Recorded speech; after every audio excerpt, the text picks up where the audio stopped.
The Kerala court has handed down the death sentence to Ashfaq Alam within a remarkable 4 months of the heinous crime. Alam, convicted on November 4 for the rape and murder of a 5-year-old in Aluva, faced a total of 16 charges, including aggravated penetrative sexual assault under the Protection of Children from Sexual Offences Act and the Indian Penal Code. The Additional District and Sessions Judge K. Soman, known for handling POCSO Act cases, pronounced the sentence today, asserting that Alam deserved no leniency. The horrifying incident occurred on July 28 when Alam, a migrant worker from Bihar, abducted, raped and killed the young victim who lived in the same building.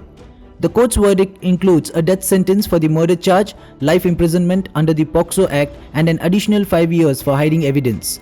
Notably, the judgment was delivered just 26 days after the trial commenced on October 4, marking a speedy legal process.